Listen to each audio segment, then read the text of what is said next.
So you've got that. She autos, and then huge animation. I mean, literally, you've got time to react to that 100%. What's up, YouTube?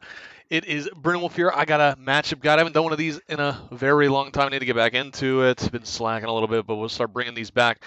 We're going to look at Fiora versus Vayne. With 12-10 coming out and all these true damage champions, I was taking a look, and Vayne is rocking like that S tier in the top lane, just getting played a lot. And we should probably talk about this lane because this lane is never fun in the first place, but it's not that bad once you get the feel for it and you know how to play it. So we're going to be just talking about it. So in this matchup, particularly, I have Conqueror, Presence of Mind, Alacrity, Last Stand, and then Absolute Focus and Gathering Storm. Because with 12-10, we're losing out on a lot of damage, essentially. Or we're not losing out on damage, but we're gaining a bunch of durability where we don't really need to take durability in the Resolve secondary tree. And we can more look to take damage or scaling damage for the rest of the game. So I'm taking more of a carry rune page, but what I would think is better, honestly, if you're not comfortable with this lane, is to take unflinching in case you do get condemned, and then second wind to match with Adorn Shield so you get double the heals. But in this lane, I'm going for carry runes because I've played against this lane plenty of times. I'm comfortable with it. There's a few things that we're looking for. Now, you'll notice throughout this, and also I want to try to do these matchup guides a lot faster and get a lot of information that's not repeated and not have them be like 20 minutes. I want like 10 minutes max and to really talk about things that are important, and that's it. So what you'll notice in this lane is I'm going to avoid taking trades a lot. Now, taking this level 2 trade before she gets it is huge. And the reason we would go in on that is because we have our parry up. So in the early lane, on these first few levels, I really don't want to trade too much, right? Because I need to stay healthy for the opportunity for an all-in. So we have a front-facing Vital. We just got level 2. We know that she has to kill another minion for level 2, and it's probably going to be this one, but she's pretty far away from it. So we can get a nice trade here. And also, we got to keep in mind that our parry stops, it reduces attack speed by 50% for 2 seconds as well if we hit it. And in the early lane here, you know, she's got no attack speed. She's rocking 0.76 attack speed. So if we cut that in half, we're most likely going to be able to hit the parry, get a nice trade-off, and then walk away before she can even respond. Maybe she auto-attacks once, but we've gotten 3. We got an auto-attack, a Q, and parry all out before she's able to do anything else besides attack one time. So we're going for this trade at level 2, which is a good thing. We want to like keep her HP down, keep ours up. So she gets 1 auto off, and we get 3 hits there, which is massive. Now what we're really looking for is to stun her with condemn, and we'll talk about the condemn once we see it. The condemn has a massive animation. It's actually really easy to parry if we're looking for it and when we're paying attention, and we'll talk about it once we see it as well. So notice how staying behind the lane, I do not want to trade with her. There's really no point. Even on like a front-facing Vital like this, it's still sketchy because she has a lot of minions there, and there's too much of this lane to have to run backwards to get to my tower to get to safety in case I mess it up, especially considering that she has Ghost and Flash. So we're mainly just looking to really avoid trading at all costs unless it's going to be more of an all-in or a very heavily favored trade for us. So we're backing up. We're letting the minions come to us, even though we might miss a little bit of CS. Notice how we even hit the parry there. We still walked away because there's no point. No point. We just take a trade. We're trying to get our HP down very slowly, but we don't want to take any trades ourselves. So even with a front-facing Vital, we're not really looking to do anything. We'll take a Q trade, but notice how that wasn't even a good trade. We miss out on a lot of HP, even though we get it. So you got to watch out for those front-facing Vitals and like understand that it's kind of a bait into the Vayne lane. Vayne is a duelist as well. Vayne is hard to play against, even for Fiora. And if we go down at all, we will lose this lane very hard. So we really want to play it as safe as possible. So I kept following her there because we wanted to waste a sum. So as long as I use exhaust, and I am running exhaust in this lane, which I want to stop and say, I do want to say don't, there's no reason to run exhaust. I ran exhaust this game in general because they had so much burst damage. Like they have Vayne, they have Katarina, they've got Kai'Sa, they have so many basically high damage burst champions that I took exhaust. But you got to realize when you take exhaust into Vayne, it doesn't really do anything. It'll slow her down. But you want to take Stride Breaker anyway, so it's going to slow her down. So you don't really need to take exhaust. It's not that big of a deal, and also it doesn't stop true damage. So it doesn't really help too much in this lane. And that's another thing I wanted to mention as well is the build here. We're looking to take Stride Breaker into Vayne. And Stride Breaker looks really good in 12-10 with Stride Breaker, Ravenous, Man Immune. Like, we're looking to get more damage. Now that we have more durability, what we're really looking for is how can we one-shot these champions with Fiora now that everybody else has gotten extra HP, extra armor, extra MR, everything like that. We're looking for a way that we can still maintain our damage with a different build, basically. And it seems that bringing back the Stride Breaker build may be the play. Now, here we go. So we see the condemn. Now look how big of an animation that is. This is one of those. So you have like prediction parries and then you have reaction parries, and this is a reaction parry because it's very easy to see. For the most part, when a Vayne condemns you, it's when she's walking, you're chasing her and she's walking away. Now you'll notice, imagine that she's walking backwards, turns around to shoot you facing this way, and then turns back this way to run. Now when you see her face you, auto attack, and keep facing you, she's probably going to condemn, but it's also a big enough ability that you can react to it as well. So we'll slow it down a bit and we'll watch it again. Because notice how much different it is than her normal auto attack when she condemns. And it can become very easy to just react to it and be ready for it. Keep your finger on the W. So notice how she's walking away, turns around, and then does a double, right? So she literally, this is just ADCs in general, ADC champions, how they step forward and then walk away. Step forward, walk away. Step forward, walk away. Now you'll notice when she condemns, she stays a little bit longer before she moves again. So you've got that. She autos and then huge animation. I mean, literally, you've got time to react to that 100%. And that's what you want to look for in this lane. And we'll see it happen a few more times as well. So this is a big kill. This is beautiful. We want to go ahead and shove this as fast as possible. And now a big thing to look out for is the level 6. So the level 6, even with me having a 1-0 advantage, I got the kill on her. You have to show a lot of respect to Vayne, especially when she has her ulti, because her ulti is insane. So another thing, too, when we're looking at the condemn and how we're trying to catch that, keep in mind that condemn has a massive cooldown, 20 seconds, which is about the same as our parry at 24. So at 20 seconds on condemm's cooldown, it kind of matches our parry. So if we mess it up and we mess up our parry, well, we back up, and then she can't really condemn us before our parry's back up, so we're fine. But we got to keep in mind how big her R really is at level 6. I mean, she's getting 25 attack damage, and she only has 100 right now, and we only have 138. I mean, that's like 20% increased attack damage, along with being able to go invisible, along with the movement speed, and along with her doing true damage and the tumble cooldown reduction as well. I mean, Vayne's ulti is insane, actually. And at level 6, even if I was up 2-0, you'll notice that I'm still going to play this lane the same way I played it before level 6. I really am not looking to try to trade with her or try to do anything silly. I do not want to take damage. I want to be ready for an all-in whenever the opportunity presents itself, and I don't want to take any unnecessary damage. So we'll continue to play this lane safely. We'll continue to play out of her range of her being able to actually auto-attack us.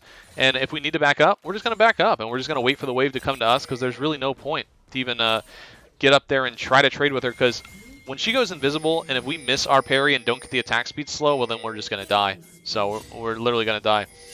So now opportunities come when you make like slow pushes like this and you have a lot of minions that got your back.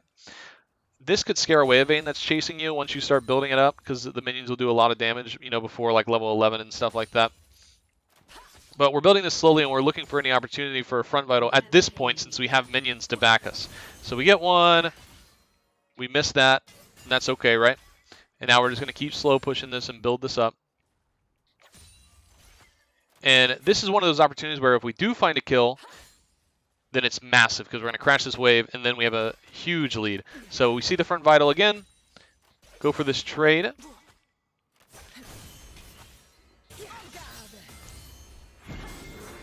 Get that condemn, and boom. There we go. So this lane is essentially over, right? Now we have a massive lead. We can take this. Lilia does come and kind of mess it up a little bit, but we almost kill her, actually, I'm pretty sure. I missed the vital on the backside, but almost got her. And then I tried to flash KS that so bad. I really wanted it because I was 2-0. Kind of funny. I should have just let Shyvana have that kill. But when you're 2-0, you know, you just see red, you just go for it, whatever. Now I think Vayne does get a kill here in the jungle. Now this is what I'm saying though. She is 0-2, and she's still gonna pull off a kill here, which is crazy to me. But that's just Vayne for you.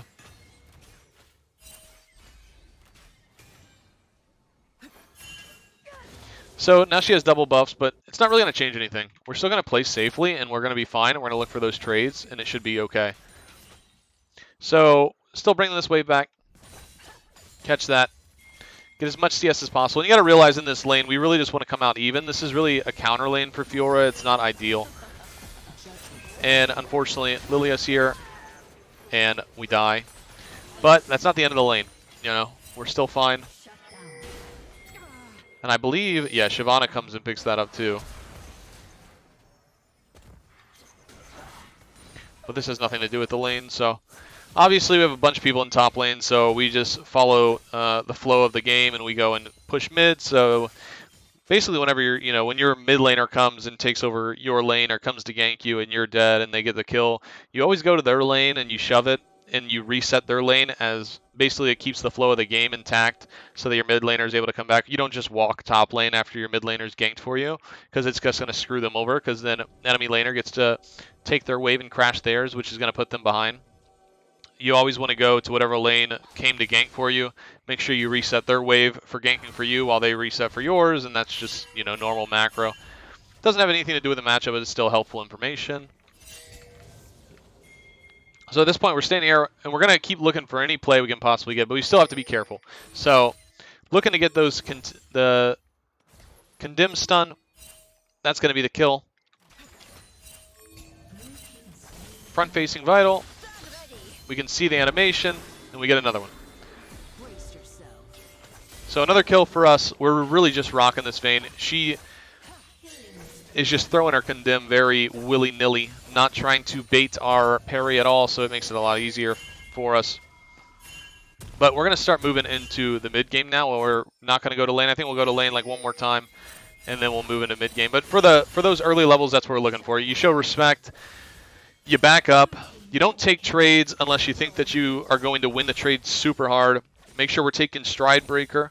And honestly, I'm going Stride Breaker Bork just because I felt like they were really fast with Yuumi. But I think Stride Breaker, Ravenous, even Mana Immune, something like that. Throw that in there, get some max damage, and you're good to go. And then we'll see also those carry runes that we took. They start to scale as we level up. So Absolute Focus, giving us plus 11 AD, and then Gathering Storm will get there. And especially in lower elo games, Gathering Storm is absolutely broken, by the way. When you are in games that are lasting 40 minutes and you're getting 48 AD on Fiora, that is ridiculous numbers.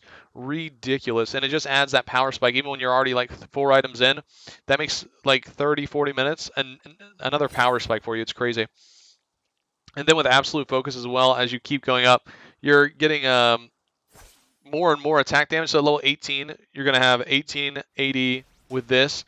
You're going to have the whatever time limit is, 29 AD, 48 AD, something like that, along with Last Stand taking up, it's giving you damage when you're lower HP, below 60, and then max health is below 30, and then Absolute Focus is plus above 70. So basically what running these runes does for you is creates consistent damage, so that you don't feel uncomfortable with your damage or become shocked where you die when you thought you had your damage down. This basically levels it out, so at all points of having max HP, low HP, whatever it may be, you always have some sort of AD buff. We'll get this kill. So I want to kind of like skip through this a little bit. This is where my matchup guides kind of chill, or kind of feel like they aren't talking about the lane anymore. By the way, I just want to show this. Look how fast this Lilia is. Watch this. With Yuumi, this is insane, right? My god. How much attack speed, movement speed did she have? I'm just curious. What do you guys think? Ready? 600. Oh my. Wow, that's funny. Okay. Back to the matchup. So now we're looking to just continue with the team comp that we have, where they have a decent amount of wave clear, which this team does and doesn't, because Shyvana and Dragon form with Ezreal, they do. But other than that, it's kind of scary but they don't have much of a dive comp. Like they have Lily Asleep, which is scary for picks. They do have Katarina that can jump in and jump out, which is kind of a dive. But this is more where we want to be with our team if they're getting collapsed on, but we also want to put a lot of pressure in the side lane as well, just because they are so squishy. And at this point, when we're 5-1 and we're going a max damage build like Stridebreaker, we can definitely kill people under their tower, even with the new tower update, how the towers just do massive damage. But fighting front to back is going to be the better way for team fights. So in the mid game, instead of us worrying about Vayne is no longer like our responsibility unless it's in the split.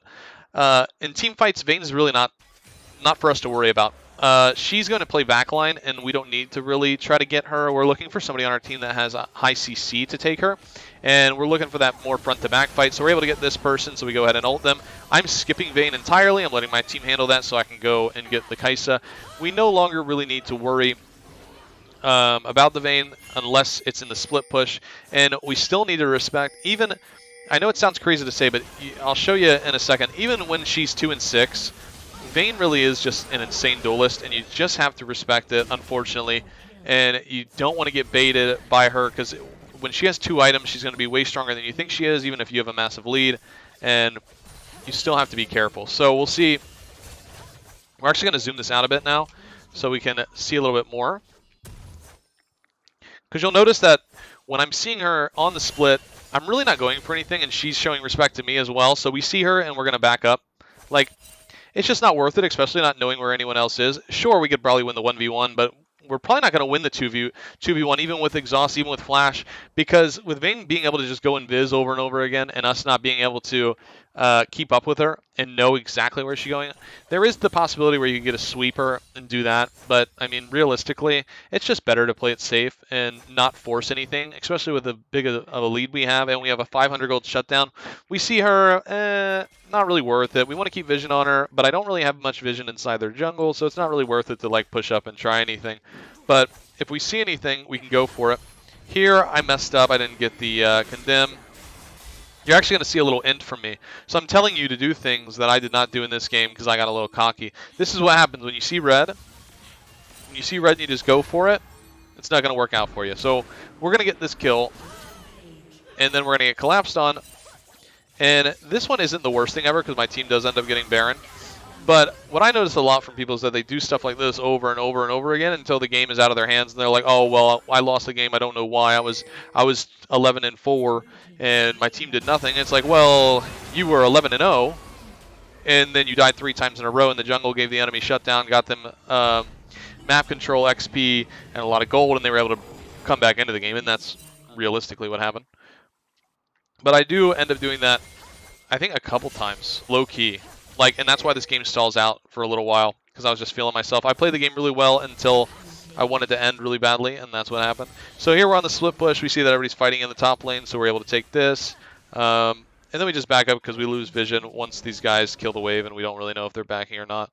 So we're just kind of chilling, waiting to see what happens, seeing if we can keep pushing or not, because our team doesn't have much of a setup. Dragon's coming up. Soul is WinCon. And here, with Soul coming up, we're not going to go and match. Not going to go and match Vayne because there's no point. We want to stay for the Soul. We get the Soul.